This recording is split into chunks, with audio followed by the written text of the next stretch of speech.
우리 말씀 듣기 전에 가슴에 손을 얹고 우리의 마음을 또 우리의 생각을 다스려 달라고 우리 성령님께 위탁드리는 우리의 마음들 좀 올려드리겠습니다. 우리 함께 따라하겠습니다. 가슴에 손을 얹고 하나님은 사랑이십니다.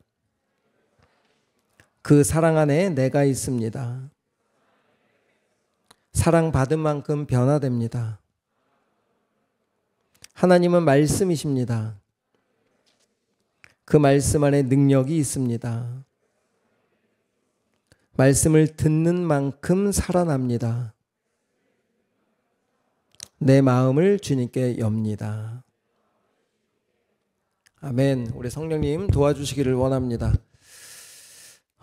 요한복음을 시작하면서 은혜를 충분히 누릴 수 있도록 제가 열심히 준비하고도 있지만 듣는 여러분들도 마음을 성령님 깨닫게 해주십시오라고 하는 마음으로 듣지 않으면 성경 말씀은 이해하는 것이 아니라 믿어줘야 됩니다. 이것은 기적 같은 일이에요. 그래서 여러분들이 오늘 예배에 많은 인원들이 참석했지만 오늘 예배 가운데 몸이 좀 피곤해서 졸 수도 있습니다. 그리고 잠깐 놓치면 생각으로 빼앗기면 흘러가던 흐름이 멈추고 어떤 말씀을 하는지 잘 이해할 수 없을 수도 있어요. 그래서 이 25분에서 30분 정도 조금 집중해서 우리가 하나님의 말씀을 영적인 의미로 잘 이해하고 들을 수 있도록, 이해라기보다는 머리로 먼저 인정되고 또 마음으로 그것이 믿어지고, 머리로 인정되고 마음으로 믿어지고, 그렇다면 그 믿음은 우리의 그 말씀이 삶으로 드러나게 돼 있습니다. 이것이 능력입니다. 말씀은 살아계신 하나님의 능력이시기 때문에 그냥 텍스트가 아닙니다. 자, 조금 어려울 수 있어요. 지난주에 가나의 혼인잔치에 대한 첫 번째 기적에 대해서 여러분들과 나눴습니다. 자, 안에가 좀 더운가요? 에어컨 좀 틀을까요? 에어컨 조금 틀어주시고, 좀 더우면 좋을 수도 있으니까. 다시 한번 정리하겠습니다. 지난주에 가나의 혼인잔치.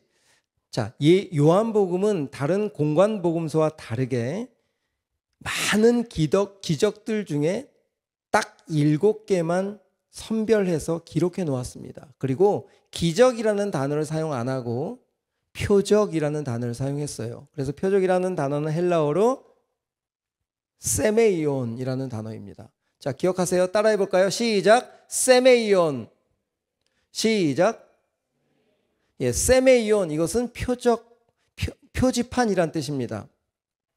그래서 요한은 예수님이 행하신 7개의 기적을 통해서 뭔가를 가르치고 싶었던 거예요. 그러니까 인간의 필요의 욕구를 채워주시러 이 땅에 오신 것이 아니라 그 기적을 통해서 하나님이 아들이신 예수님을 이 땅에 보내신 그 이유를 설명하고 싶었던 겁니다. 그러니까 이 기적 안에 내면에 숨겨져 있는 하나님의 마음들 여러분들이 오늘 한 가지라도 꼭 캐치하고 가셔야 됩니다. 자, 맹물로 포도주를 만드셨어요. 인간이 만든 기적이 아니라 인간이 만든 잔치 속에서 수많은 사람들이 모여 잔치를 끌어가려고 했지만 문제가 발생이 됐죠. 그러면서 지난주에 여러분들과 무슨 이야기를 나눴냐면 인간의 잔치는, 인간의 즐거움은 언제나 문제가 생길 수 있다라고 하는 겁니다. 하지만 수많은 사람들이 그 문제 앞에 섰을 때 그 문제를 해결할 수가 없었어요. 그러면서 그곳에 누가 계셨죠? 예수님이 계셨습니다.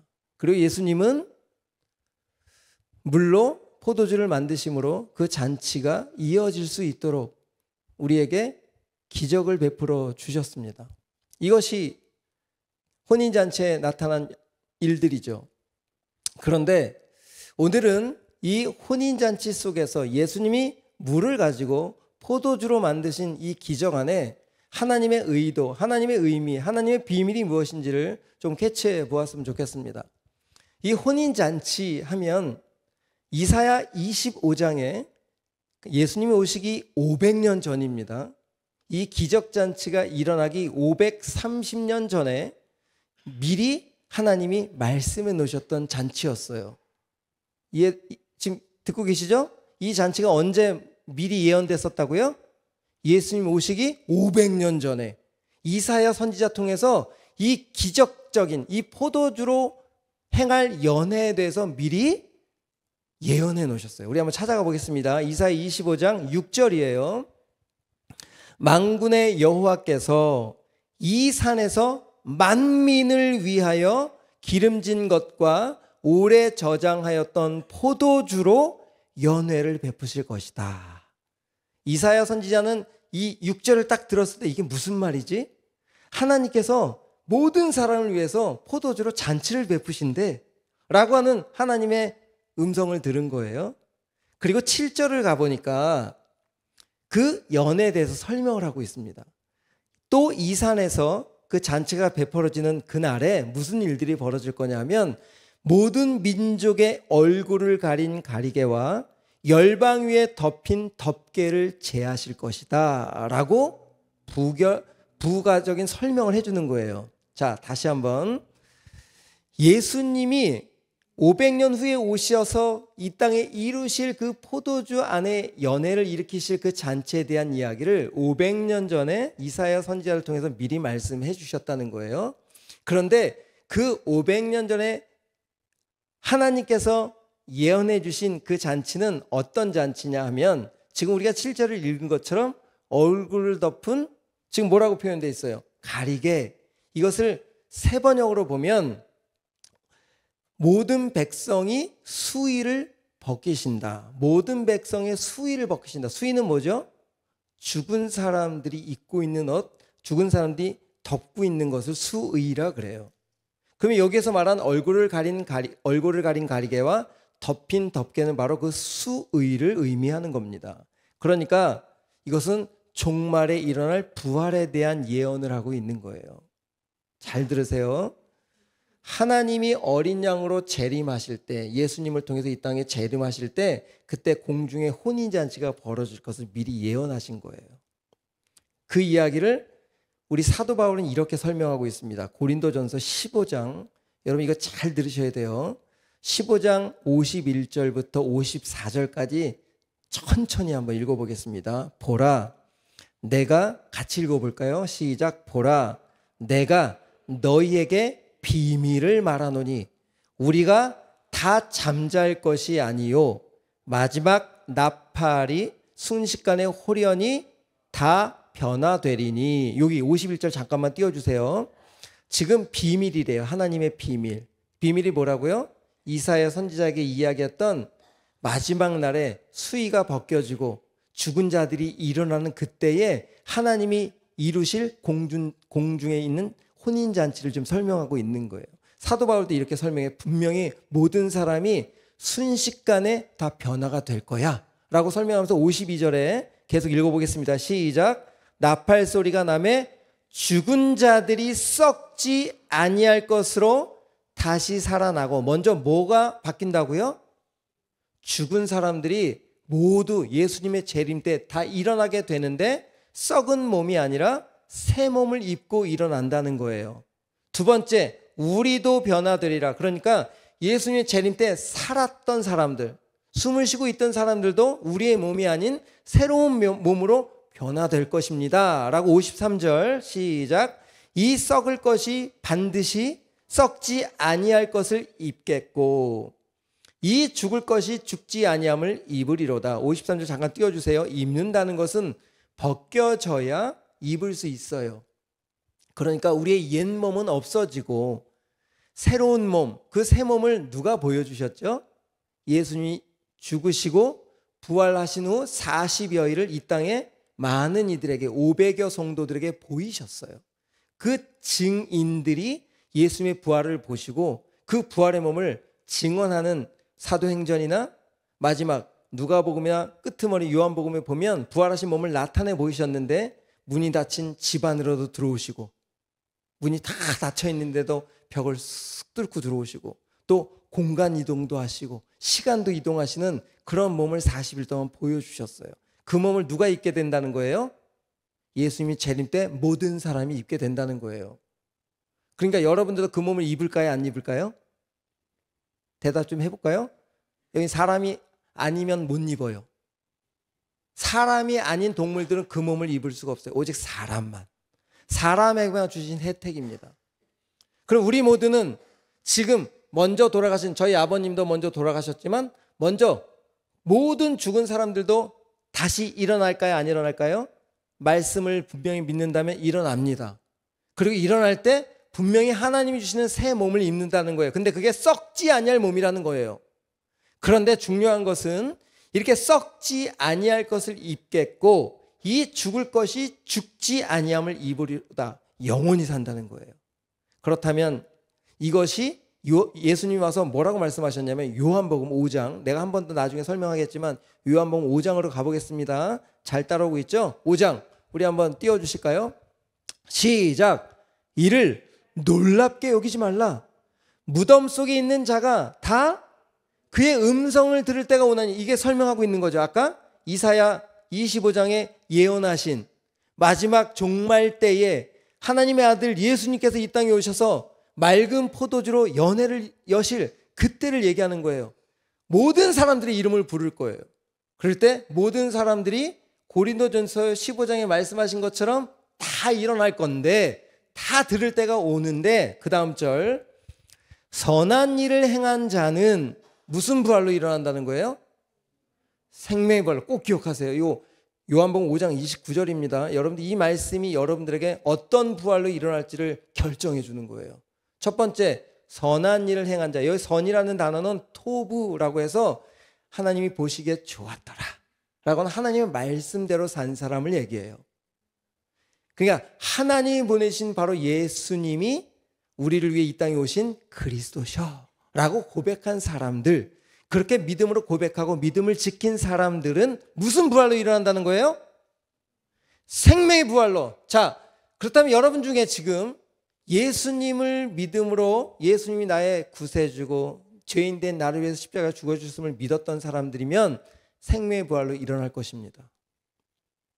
말씀이 그렇게 하고 계세요. 그런데 악한 일을 행한 자, 여기 악이라고 하는 단어는 살인이나 어떤 이거는 행위적인 것이 아니라 그 하나님이 보내신 메시아를 거절한 사람들이에요. 그 악한 일을 행한 자는, 끝까지 거절한 사람은 무슨 부활로 일어난다는 거예요? 저 끝에 소연이 다 보여. 심판의 부활로 일어난다는 거예요. 심판. 여러분, 이 심판에 대해서 요한계시록에는 이렇게 설명하고 있습니다. 생명의 부활과 심판의 부활을 요한계시록 21장에 아주 정확하게 설명되어 있어요. 7절, 8절. 다 같이 읽어봅시다. 시작. 이기는 자는, 이기는 자는 뭘까요? 아까 설명한 대로 예수님을 메시아로 믿고 그 믿음을 지킨 사람들. 이기는 자는 이것들을 상속으로 받으리라. 나는 그의 하나님이 되고 그는 내 아들이 되리라. 아들로서 예수님의 신부로 받아들이시겠다는 거예요.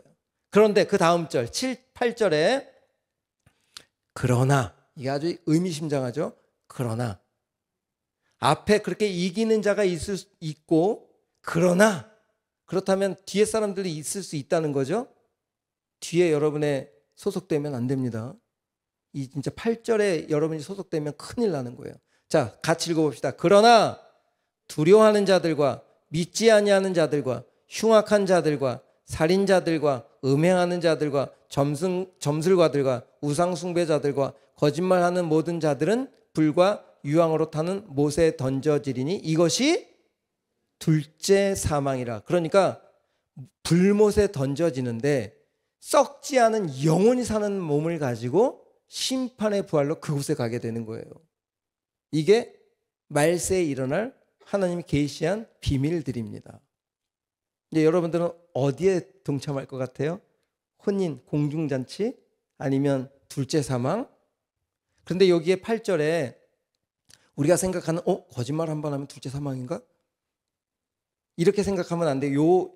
지금 요한계시록 21장은 60년, 70년, 1세기 때에 기록한 거예요. 예수님을 믿는 사람들, 성도들 중에 성도들을 미혹하고, 그 의미지 거짓말 한 번 했다고 간다는 그 뜻이 아닙니다. 거짓말을 해서 성도들을 다른 것을 믿게 한다거나, 다 그 의미예요. 두렵게 한다거나, 하나님이 안 계시다고 거짓말을 한다거나, 다른 신을 믿게 한다거나, 하나님이 주신 이 믿음을 빼앗을 수 있도록, 뺏길 수 있도록 속이는 자들 얘기하는 거예요.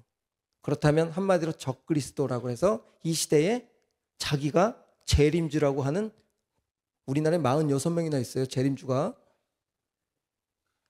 참 한국인들 재림주 많아요. 여러분 꼭 기억하십시오. 성경에 기록한 대로 믿어야 됩니다. 하지만 하나님은 여러분들을 모두 무슨 부활로 일으키시고 싶어 하실까요?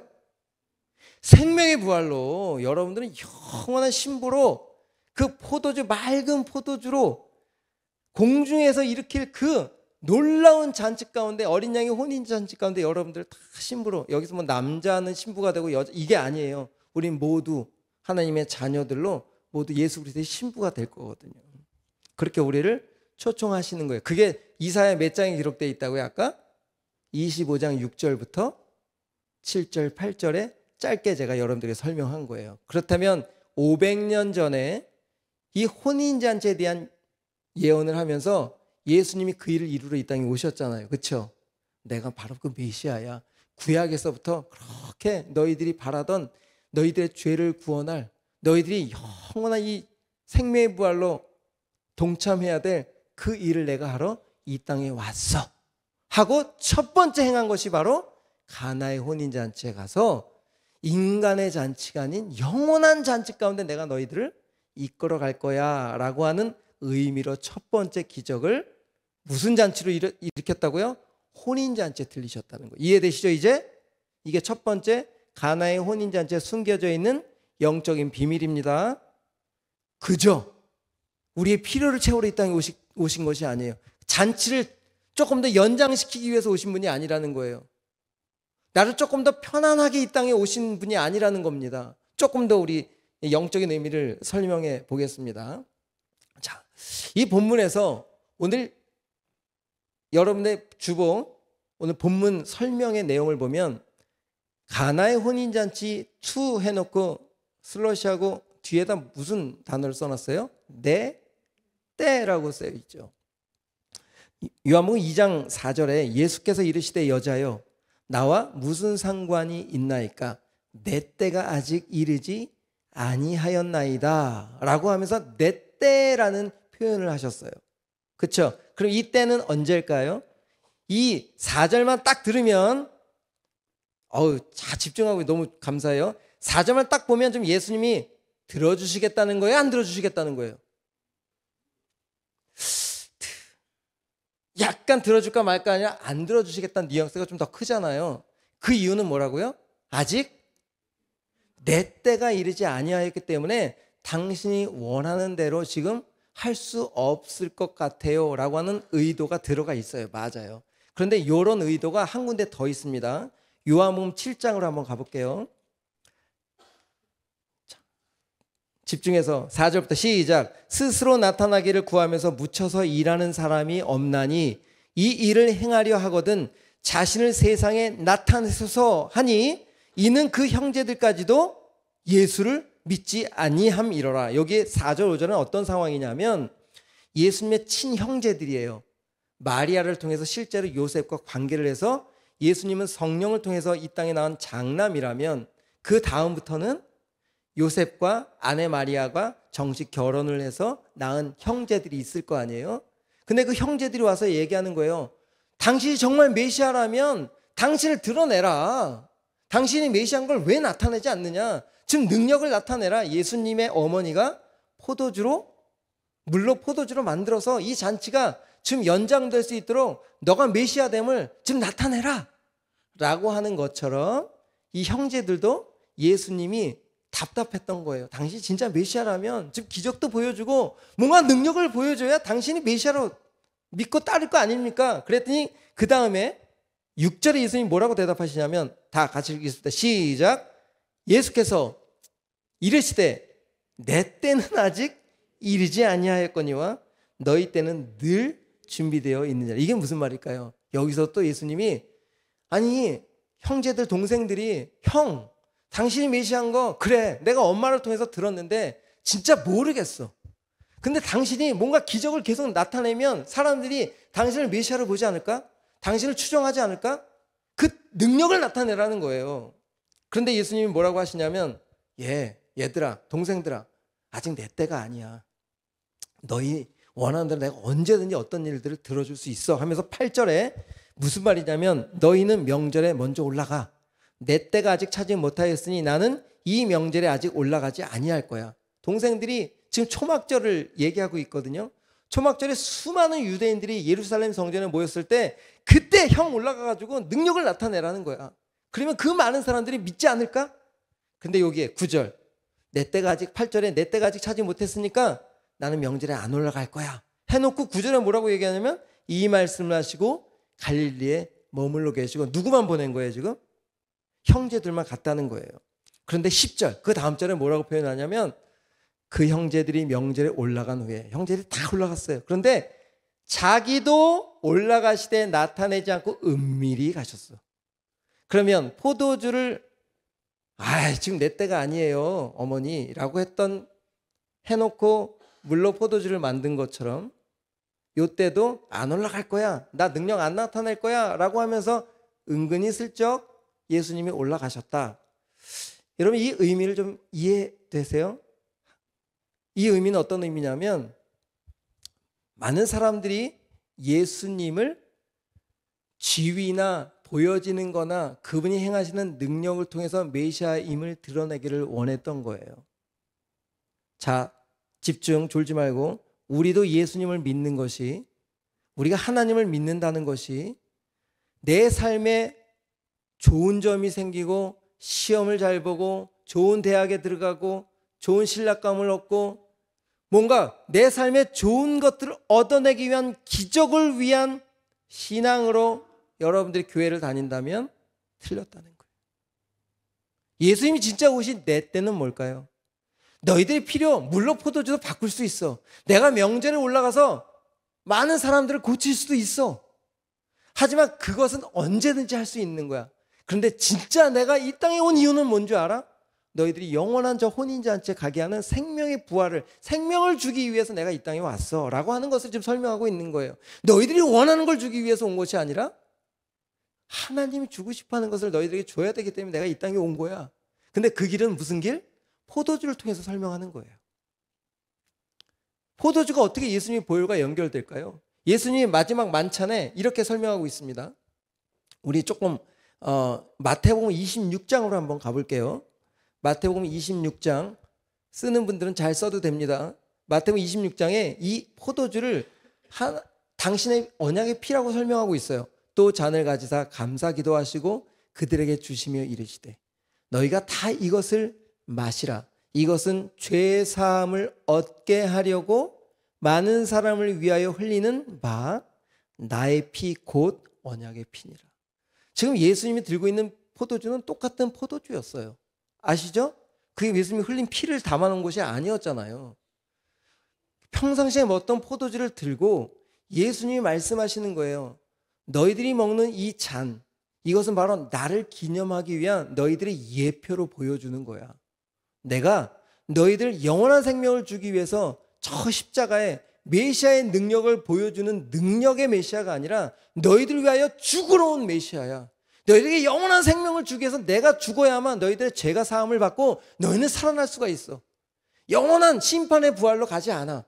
그 일을 내가 해결하기 위해서 이 땅에 왔어. 그래서 내가 이 피를 흘려야 돼. 너희들의 기쁨을 이 잠깐의 기쁨이 아니라 영원한 기쁨을 주기 위해서 바로 이사야 25장에 선포한 대로 내가 이 일을 완성할 거야 하고 예수님이 죽기 직전에 이 포도주를 가지고 또 빵을 가지고 이것은 내 몸이야. 내가 찢기고 맞고 채찍에 맞아 너희들이 몸으로 지은 모든 죄를 해결할 거고 내가 죽음으로 창에 찔림으로 물과 피를 다 쏟아내므로 완전히 목숨이 끊어져 너희들이 죄와 해방될 수 있도록 너희들의 이름으로 내가 십자가에서 완전히 죽을 거야. 죽음을 예표한 그때를 내 때라고 계속 설명하고 있는 거예요. 근데 여러분 제가 이것을 준비하면서 요한복음 2장 오늘 본문으로 돌아와서 8절에 보면 어떻게 이야기하냐면 물로 포도주를 바꾸시고 난 다음에 예수님이 이렇게 선포하십니다. 이제는 떠서 연회장에게 갖다 주라 하심에 갖다 주었더니 여기 이제라고 하는 단어가 너무 중요한 거예요. 예수님은 물로 포도주로 바꿔놓으시고 이제는 하인들에게 이제라고 하는 헬라어 닌이라고 하는 단어는 지금이라는 뜻이거든요. 지금 이 기적을 보고 25장, 이사야 25장에 오실 그 예수님이 우리를 위해서 죽어주실 그 보혈의 피임을 믿음으로 받아들이는 사람은 너희들이 생각하는 잠깐의 기적을 누리는 사람이 아니라 영원한 혼인잔치를 누리는 사람이 될 거야 라고 하는 것이 이제는 이라는 단어 속에 숨어져 있는 거예요. 여러분들에게 지금 한 가지 한번 질문을 한번 해보겠습니다. 마귀도 예수님이 이 땅에 오셨을 때, 공생애를 시작하셨을 때 예수님에게 가장 먼저 한 질문이 뭐였죠? 40일 동안 금식하시고 그 예수님을 광야로 이끌어내셔서 마귀가 가장 첫 번째 질문한 게 뭐죠? 너 하나님의 아들 맞잖아. 돌덩이를 떡으로 만들어내봐. 두 번째, 성전 꼭대기에 올라가서 너 뛰어내려. 너 다치지 않을 거야. 네가 메시아 됨을 증명해내. 그렇죠? 마귀도 똑같이 능력과 기적으로 메시아 됨을 드러내라는 거예요. 그런데 예수님이 거기서 기적 드러냈을까요? 냈어요, 안 냈어요? 기적 안 내셨어요. 왜요?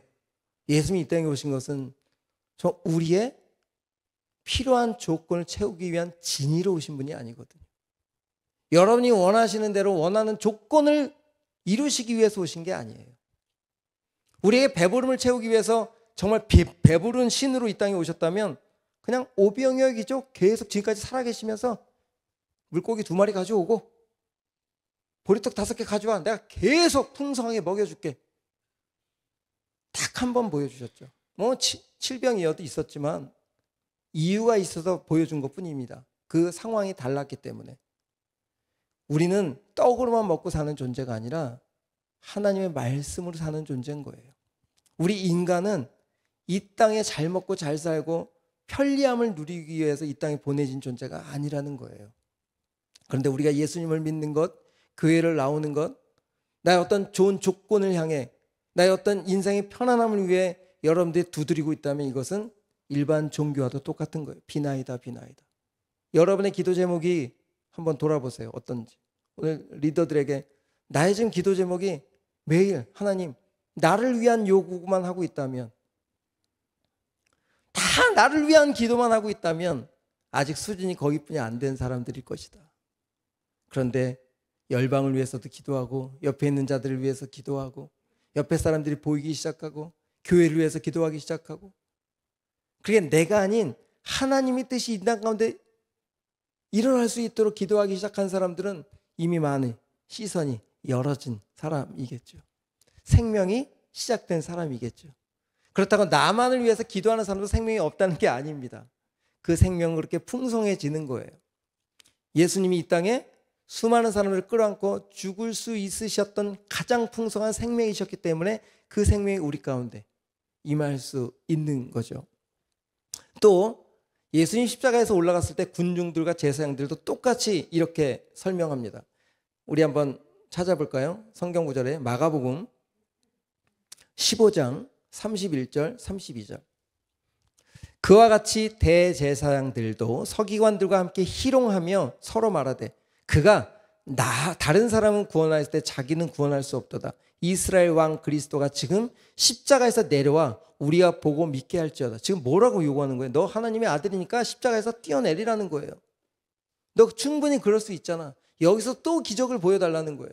근데 예수님이 거기서 뛰어내리면 그 몇 사람은 믿을 수 있겠지만 영원한 이 인간을 위한 십자가의 죽음은 받아들이지 않은 거기 때문에 그 몇 사람만 구원하실 수 있었겠죠. 그걸 보고 메시아를 믿었으니까. 그런데 하나님은 예수님을 통해서 누구를 구원해야 됩니까?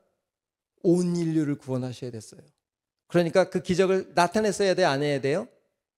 나타내시면 안 되는 거죠. 정말 능력은 하나님의 뜻이 내 안에 이루어지는 거고 그 뜻을 이루어내는, 보여내는 것이 진짜 기적입니다. 이게 오늘 성경 말씀이 가나의 기적의 혼인잔치가 오실 종말의 잔치를 시작됐다라고 선포함과 동시에 나는 기적을 위해 온 자가 아니라 너희들에게 생명을 주러 온 자다 라고 설명하는 것이 이 기적의 시작인 거예요. 그렇다면 여러분들에게 다시 한번 도전합니다. 여러분들은 지금 내가 내 안에 계신 주님으로 인해서 그 말씀이 나를 통해 나타내는 일들이 있다면 정말 그것이 하나님이 원하시는 기적이란 사실이에요. 하나님을 믿으면서 막 높은 권력을 갖고, 하나님을 믿으면서 넓은 평수가 생기고, 하나님을 믿으면서 막 암덩어리가 치유화되고, 그것도 할 수 있으셨어요. 하지만 그건 하나님의 때가 아니라는 거예요. 진짜 하나님의 우리를 부르신 이유는 하나님의 말씀이 믿어져서 그 말씀이 나를 통해 다른 생명을 혼인잔치로 인도하는 일이라는 겁니다. 그게 진짜 기적인 거예요. 여러분, 그런 생명을 낳게 하는 그런 기적의 주인공이 되기를 축복합니다. 그렇게 여러분들 부르셨다는 거예요. 이제 찬양팀 준비하실까요? 더 많은 의미가 있지만 우리 마지막으로 요한복음 2장 오늘 본문의 10절 한번 읽어보고 마무리하도록 하겠습니다. 자, 10절 아주 중요해요. 시작. 말하되 사람마다 먼저 좋은 포도주를 내고 취한 후에 낮은 것을 내거늘 그대는 지금까지 좋은 포도주를 두었도다 하니라. 이거 누가 한 말이죠? 연회장이 한 말이에요. 잔치의 주인이 한 말입니다. 그런데 여러분, 여기에서 옛 시대와 새 시대를 구분해낼 수 있어야 돼요. 뭐가 달라졌습니까? 맛이 달라졌어요. 요 10절에서 말하는 것은 좋은 포도주, 낮은 포도주 두 가지의 맛을 설명하고 있는데, 정리해보면 이 세상의 옛 것들은 우리가 매력적이어서 품어내지만 내 품에 품는 순간 그 매력은 사라진다는 거예요. 이해되세요? 이 세상에서 만들어낸 매력들과 가치는 내가 당장 취하면 정말 가장 좋은 것이라고 취했지만 취해보면 시들시들해져. 그게 이 세상의 가치인 거예요. 형제들 잘 들으세요. 자매를 어떻게 살아도 취하려고 하지 마세요. 금방 흐지부지 돼. 이 세상의 가치가 그래. 몸을 취하려고 사귀시면 안 돼. 왜? 그 취함은 절대 만족을 주지 못해요. 이게 그 얘기를 하는 겁니다. 세상의 것은 맛에 한계가 있다는 거예요.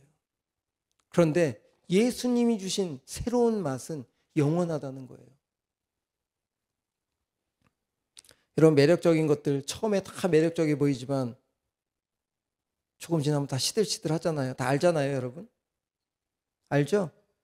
그렇게 노력해서 임용고시를 합격했는데 선생님 되니까 뭐 며칠은 너무 행복할 것 같은데 학교 가자마자 지옥 같은 거야. 이게 이 땅에서 주는, 그렇다고 여러분 무슨 공부하지 말라 이런 얘기 아닙니다. 이 세상의 것들이 그렇다는 거예요. 가치가. 다 경험하고 있죠? 그럼 어제 개인적인 여러분의 회장이니까 결혼하겠다고 남편들 형제하고 찾아왔어요. 그래서 주례를 부탁하면서 제가 두 사람한테 그렇게 얘기했습니다. 서로 사랑한다는 말 한계가 있다. 지금 사랑한다고 해서 결혼하는 거지만 진짜 그 사랑은 다 이기적이다. 그렇게 대놓고 이야기했어요. 그러니까 사랑하지 말라는 게 아니라 우리가 하는 사랑은 다 한계가 있다는 거예요. 하지만 그 사랑을 예수님의 사랑의 도움을 받아 그 사랑이 계속 내 안에 부어진다면 우리 부부는 30년이 지나도 신혼이다. 이게 우리가 뭐 싸우지 않는다 이 얘기가 아닙니다. 매력적인 것이 떨어질 수는 있어요. 나이가 들면서. 하지만 그 매력을 이길 수 있는 것은 하나님이 주신 그 예수 그리스도의 사랑이 오면 그 매력이 진짜 가치가 발휘하게 되는 거예요.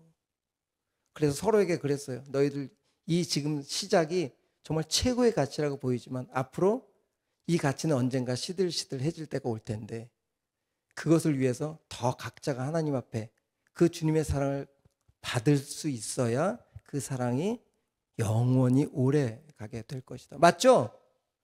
그럼 우리가 갖고 있는 이 모든 것들은 다 한계가 있다는 거예요. 두 번째, 이 잔치의 주인공은 누굴까요? 연회장이나 신부나 신랑일 수 있습니다. 그런데 진짜 하나님이 이 가나의 혼인잔치의 주인공은 하인들을 보는 거예요. 하인들은 물을 떠다 갖다 주라, 물을 부어라. 그냥 그들은 위에서 시키는 대로 하는 것뿐이었어요. 예수님이 예수님인지도 몰랐어요. 그럼에도 불구하고 그 말대로 단순하게 순종했던 그들이 그 떠다 줬을 때 그 연회장의 맛을 보고 이렇게 맛있는 포도주라고 봤을 때 이 하인들은 누굴 믿을 수 있었을까요? 바로 말씀하신 예수님이 바로 우리가 알고 있던 그 우리에게 보내주시려고 했던 그 메시아였구나 라고 그 혼인잔치의 진짜 첫 번째 잔치를 경험한 사람. 여러분, 하인들은 잔치에 참여할 수 없습니다. 그런데 그 하인들은 예수님을 알아보고 예수님을 메시아로 받아들이고 하나님의 잔치에 동참하는 자가 됐다는 거예요. 그런데 많은 사람들은 그 좋은 포도주 맛을 보고도 예수님이 누군지 몰랐어요. 그러면 하나님의 인사이드는 누굴까요? 하인들일까요? 연회장일까요? 하인들이죠. 그러니까 우리는 지금 결론입니다.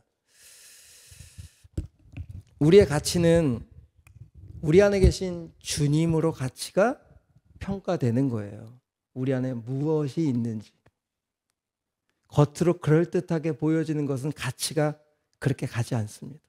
내 안에 무엇이 있는지, 그 말씀을 어떻게 내 삶의 구석구석에서 표현해내고 있는지, 그것이 하나님 바라보는 인사이드 가치가 된다는 사실인 거죠.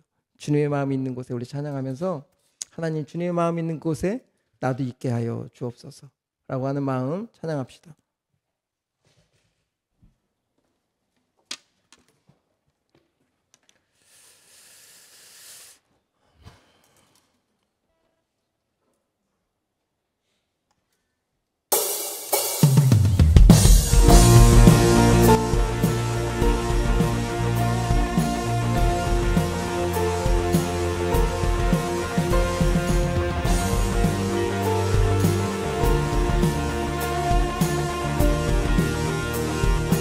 고백합니다. 주님의 마음, 주님의 눈이고 주님의 시선이 되고 내가 있길 원하네.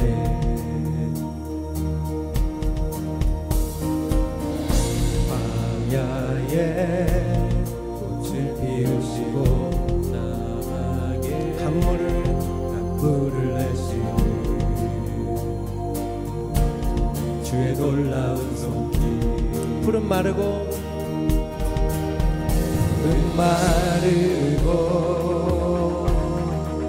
꽃은 시드나 주의 말씀은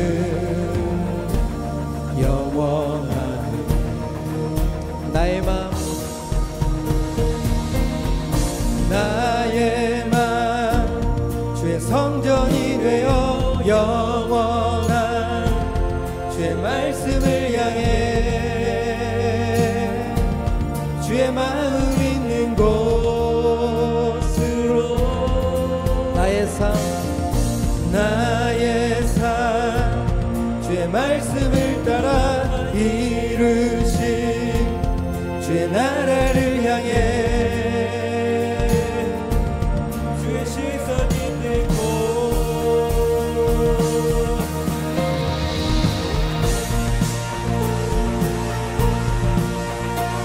우리 삶 속에 주의 말씀이 임하기를 원합니다.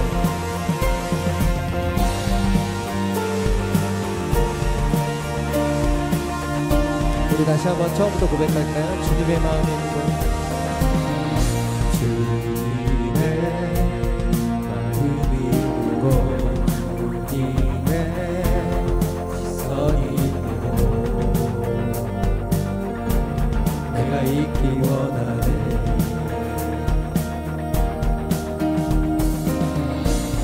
광야에 꽃을 피우시고 사막에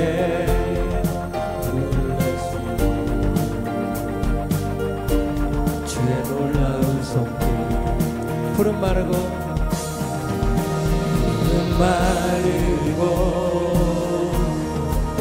꽃은 시드나 주의 말씀은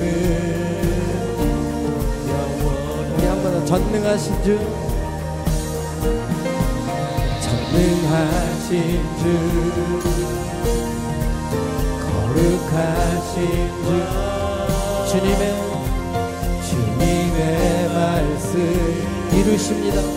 이루시네. 나의 마음 주의 성전이 되어 영원한 주의 말씀을 향해 주의 마음 있는 곳으로 나의 삶 주의 말씀을 따라 이루신 주의 나라를 향해 주의 시선 있는 곳. 우리 한 번 더 나의 마음 주의 성전이 되어 영원한 주의 말씀을 향해 주의 마음 있는 곳으로 나의 삶 주의 말씀을 따라 이루신 주의 나라를 향해 주의 시선 있는 곳. 주님의 마음 있는 곳으로 고백하겠습니다. 주님의 마음 있는 곳 주님의 시선 있는 곳 내가 있기 원하네. 우리 한 번 더 고백할까요? 주님의 마음 있는 곳 주님의 시선 있는 곳 내가 있기 원하네.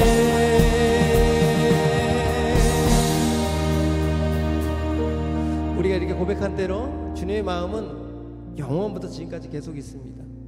주님의 때는 언제든지 우리에게 임하고 있어요. 하지만 우리는 우리의 때를 자꾸만 요구하는 거예요. 하나님 이렇게 해주십시오. 그때 예수님 혹시 이럴 수도 있어요. 여자요 나와 상관이 없습니다. 여러분 예수님 재림하실 때 여러분의 이름이 불려져야 됩니다. 나와 상관이 없다. 여러분 나와 예수님과 상관이 없는 믿음은 의미 없어요. 예수님과 상관없는 종교생활? 하지만 이 예배를 통해서 오늘 그 예수님과 연결이 돼야 되는 거죠. 그 가나의 혼인잔치에 흘리신 그 예수님의 보혈이 바로 나를 위한 보혈임을 믿음으로 받아들이고 그 종말에 일어날 영원한 혼인잔치의 주인공이 내가 되기를 원합니다 라고 하는 마음으로 그 예수님이 해놓으신 그때 십자가의 때에 내가 죽었습니다 라고 하는 믿음의 고백으로 여러분 기도하며 나갔으면 좋겠습니다. 우리 다 같이 조용히 우리 연주에 따라 우리 하나님 앞에 기도하며 나가겠습니다. 하나님 주님과 상관없는 자가 되지 않게 해주옵소서. 주님과 연결된 자가 되게 해주옵소서. 우리 기도하며 나가겠습니다. 기도합니다.